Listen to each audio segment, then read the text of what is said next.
bismillah feebar faju day doom bu góor la ci dëkk bi de ubbil tribune yéene kaay ndax del yi nga xam ne maanaam ñu ngi koy wax ci wàllum ki jalis yi day kan moo nekk ci ginnaaw scandale googe looloo jar a laaj waaye daal en tout cas bu dee nekkit yooyee nga xam ne kon moom la ñuy wax day dëgg la lii musiba la de nekkit yi ci boppam kon dafa ñàkk nag ci centre de jalis yi la jàppal ne centre yooyu seen bakkan ci xottu gerte boo sàgganee ci tëj la jëm de maa la ko wax te maanaam yëglu googee nga xam ne daal dinañ koy def na ci problème mu jalis ba day ci Sénégal jàppal ne hémodialysé yi sa bopp kon ñoom ñoo génnee nag maanaam xibaar boobu daal di koy joxe waaye nag gis nga bu dee mbir moomee dëgg la musiba mbaaba kumba am na de giraawaale am na de yéene kaa gi ne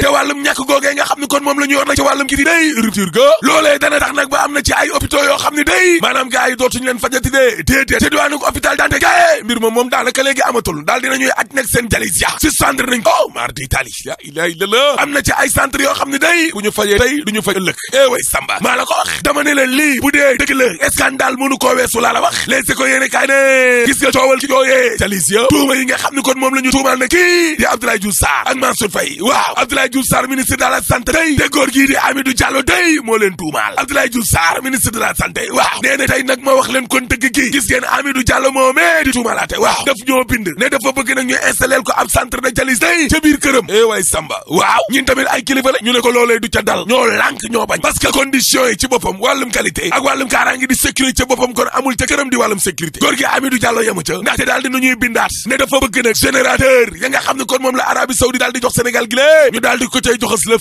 ñu daal di lànkaate di ca suuf Abdoulaye Diouf Sarr yemu ca parce que ministre de la santé day nee na appel d'offre bi nga xam ne kon moom la góor gi di wax ni lée loolee 2017 la woon du tey boobee nekkaguma ministre de la santé te Mansour Faye nekkagul woon ministre développement communautaire cay feebar ci réew mi lée feebar faju daal doom bu góor la ku wee di laajal enquête yéene kaay mi nga xam ne nag daf ñoo defaral tey ab dossier day ci wàllum accouchement soxna yi nga xam ne kon maanaam ñi ngi wëssi nag yooyee waaw njàqare gis gi nga xam ne kon moom la ñuy dund day ëpp na angoisse pire dama ne la soxna yi day hôpital lañ leen di jaabanteloo dëgg la anta day nee na buñ ñu teeloo leen dalal ci hôpital waaw kon sama bébé bi day dana judd ci teeyaayu ba kanam docteur Kay gynécologue la hôpitalu Grand Yoff nee na gis nga diggante 2 heures du matin ak 4 heures du matin waaw soxna yi dañ leen di jaabanteloo hôpital ngir ñu wëssin laa la wax docteur Cheikh Seck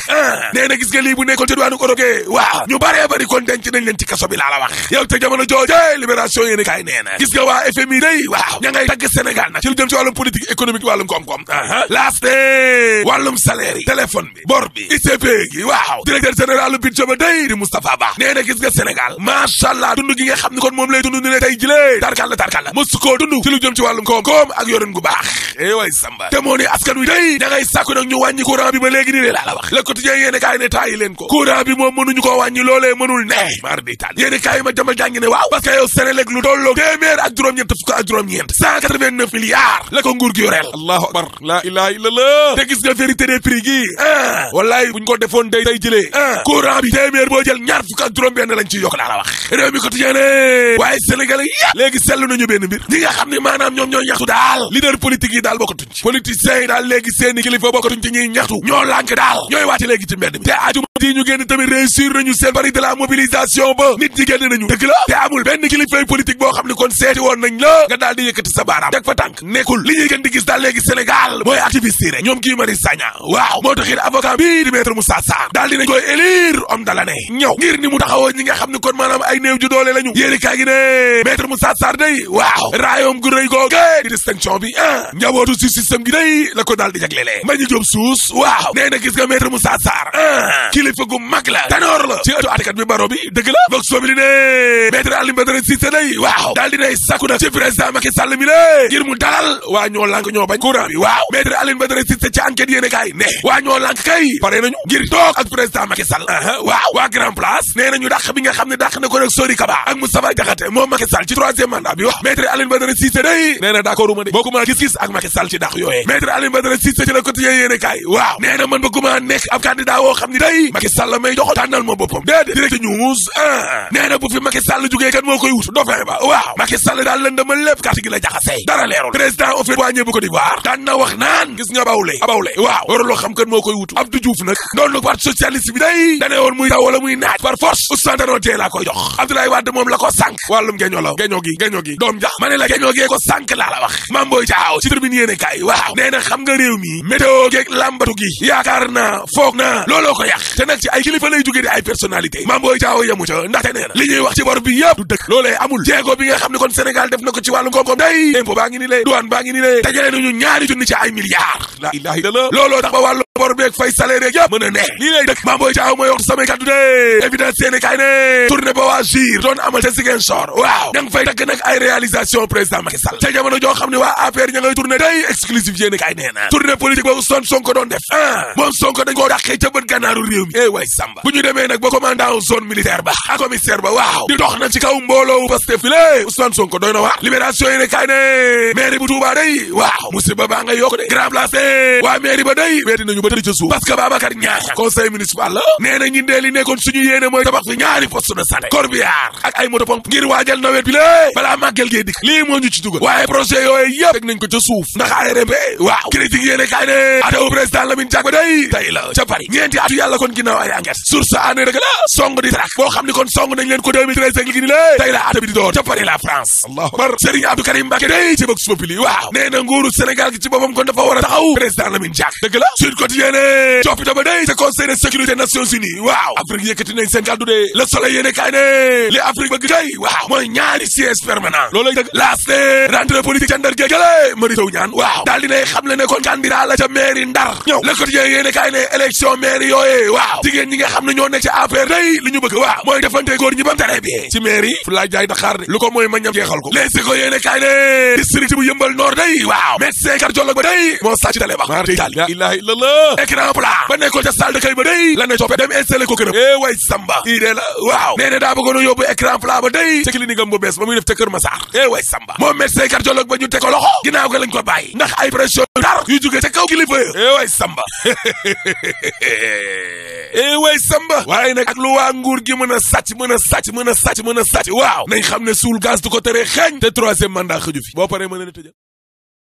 asalaamaaleykum mbokk yi déglu dal leen ak jàmm tolluwaay réew mi ci wàllu koom-koom autolikaay bii di Sud Quotidien bi ngi ñuy xamal ne fasoon na torop ci waxtaan bi nga xam ne Baye Omar Gueye seqoon na ko ak professeur Ahmadou Ali Mbaye mi nekkoon ganub émission objection fii ci biir rajo Sud FM moom di doyen honoraire à la faculté des sciences économiques et de gestion FASEG daal di ñëwaat nag ci lan moo waral ci wàllu koom-koom ñu toll fu mu nekk nii mu daal di ñëwaat ci ñaari mbir ba ca njëkk moom mooy ne ci àddina bi wërngal kàpp am na yenn ci ay njëg yoo xam ne dañoo yokk fépp beneen bi moom mooy nag modèle sociopolitique bi nga xam ne nag moom la Sénégal jël ngir doxal lépp lu jublu ci wàllu économie moom moomu di professeur Ahmadou Ali Mbaye ba léegi ci biir julikaay bii di Sud Quotidien daal dina ñëwaat tamit ci xaalis bu bees bii nga xam ne nag réew yi bokk ci biir UEMOA dañu ko fas yéene tëral muy éco mu daal di gis nag ne ñu bëri ñu ngi faral di yëkkati seen kàddu jëmale ko ci wàllu éco boobu te moom nag la mu gis moom mooy ne ñi ciy faral di ngawtee ñoom de xamuñu ci lenn julikaay bi di 24 heures moom it ñëwaat na ci kàddu yi nga xam ne professeur Ahmadou Ali Mbaye daal dina koy fësal jëmale ko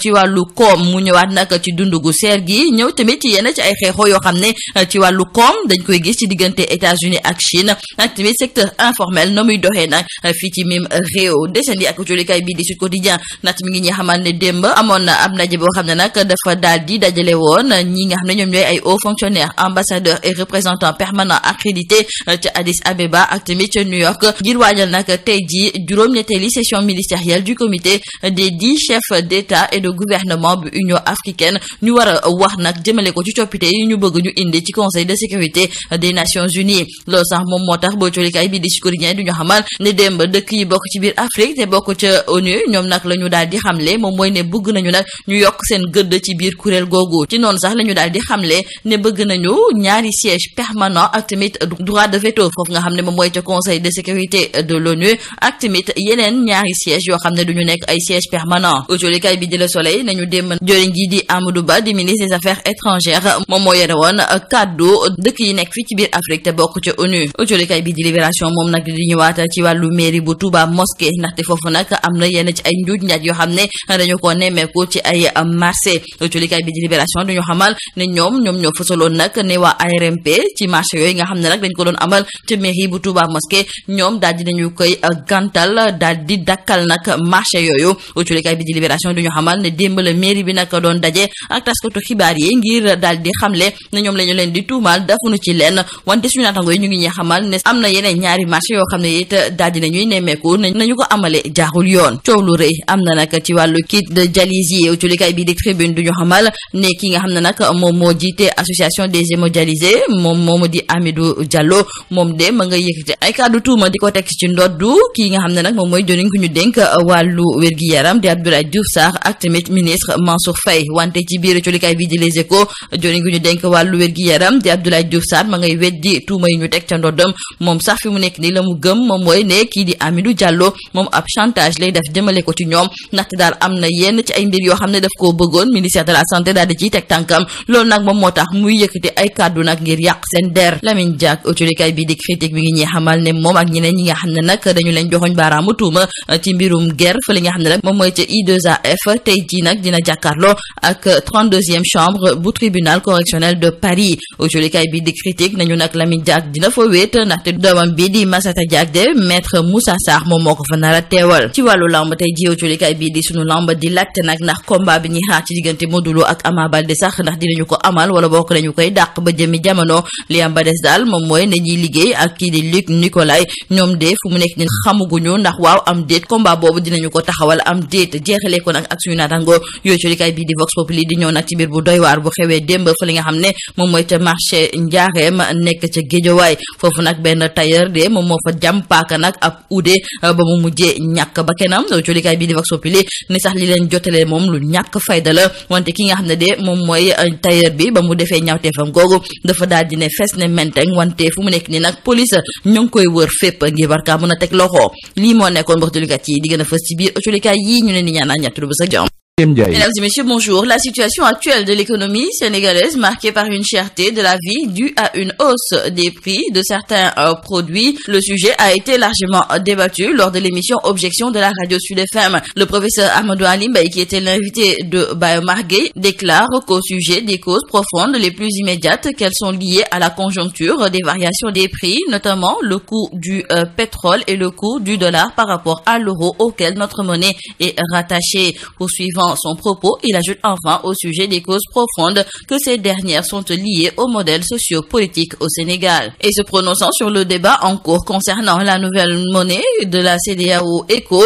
l'économiste et consultant à la Banque mondiale a indiqué que celui-ci n'est pas adossé sur des faits. En fait, selon le doyen honoraire à la FASEG, les gens passent le temps à dire que la monnaie bloque la croissance, surtout celle des entreprises, mais eux, à leur niveau, ils ont des données sur des entreprises. Ils ont fait beaucoup d'enquêtes sur les obstacles à la croissance des entreprises, mais jamais une entreprise a parlé de la monnaie comme facteur bloquant. Dans le journal Les Échos, nos confrères nous rapportent également les propos du professeur Ahmadou Ali Mbaye, doyen honoraire à la FASEG. Il s'est prononcé sur les états généraux de l'économie qui, selon lui, s'imposent, car dans cette situation de hausse des prix, ce sont les groupes qui ont moins de capacité de nuisance qui sont les plus touchés. Le consultant du FMI d'ajouter que les gens parlent beaucoup d'états généraux de la gouvernance, mais il pense qu'il faut des états généraux de l'économie, car il y a des choix économiques extrêmement difficiles à faire dans tous les domaines. La 8e session ministérielle du comité des 10 chefs d'État et de gouvernement de l'Union africaine sur la réforme du Conseil de sécurité des Nations Unies est prévue aujourd'hui à Dakar. Mais en prélude à ce conclave, la capitale sénégalaise a accueilli une réunion préparatoire des hauts fonctionnaires, ambassadeurs et représentants permanents accrédités à Addis Abeba et à New York, organisée par la Sierra Leone. Et à cette occasion, nous disent nos confrères du journal Sud Quotidien, les pays africains ont fait part de leurs revendications qui consistent à avoir 2 sièges de membres permanents bénéficiant de tous les privilèges et attributs qui s'attachent à ce statut, y compris le droit de veto, et 2 sièges non permanents supplémentaires au Conseil de sécurité des Nations Unies. Donc retenons avec nos confrères du quotidien Le Soleil que les pays africains entendent renforcer leur synergie d'action pour disposer de 2 sièges permanents et de 2 sièges non permanents supplémentaires au sein du Conseil de sécurité des Nations Unies. Notons également avec nos confrères du quotidien LAS que les pays africains considèrent l'absence du continent au sein du Conseil de sécurité de l'ONU comme une injustice historique et veulent qu'elle soit réparée. Et hier, le ministre des Affaires étrangères et des Sénégalais de l'extérieur, Amadou Ba, s'est fait le porte-voix de tout le continent pour demander l'élargissement du Conseil de sécurité. Dans le journal Libération, nos confrères reviennent sur ce scandale à la mairie de Touba Mosquée. Auparavant, nos confrères nous révélaient que la RMP a annulé la procédure de passation du marché attribué par la commune de Touba Mosquée à Mairie Solar Technologies pour un montant de plus de 465 millions de francs CFA dans le cadre de l'installation de feux tricolores. Ce, après avoir découvert plusieurs irrégularités. Et nos confrères nous indiquent que la mairie de Touba Mosquée a tenu hier une conférence de presse pour se dédouaner. Mais le problème, selon nos confrères du journal Libération, c'est que ce sont 3 marchés qui sont en cause. Affaire des kits de dialyse dans le journal Tribune, nos confrères se demandent qui sont derrière ce scandale. Mais dans le journal Les Échos, le ministre Abdoulaye Diouf Sarr se prononce sur cette affaire et ses accusations contre lui et Mansour Faye. Et le ministre de la Santé fait des révélations terribles à propos de Hamidou Diallo. Et il indique à nos confrères du journal Les Échos que le vieux Hamidou Diallo a introduit une demande pour installer un centre de dialyse dans sa maison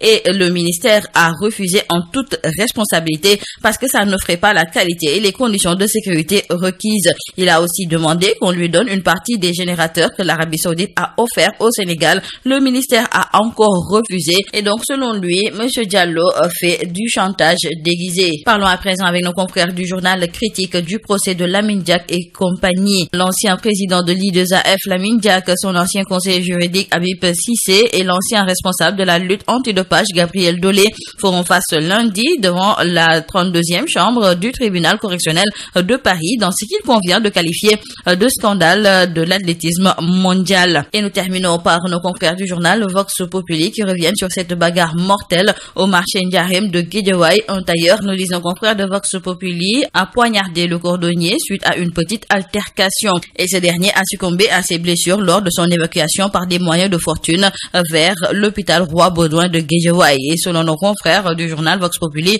le présumé meurtrier a pris la fuite, mais il ne devrait pas tarder à se retrouver entre les mains de la police de Guédiawaye qui s'est saisie de l'affaire et a investi les lieux pour ouvrir une enquête. C'est tout à vos journaux et très bonne lecture.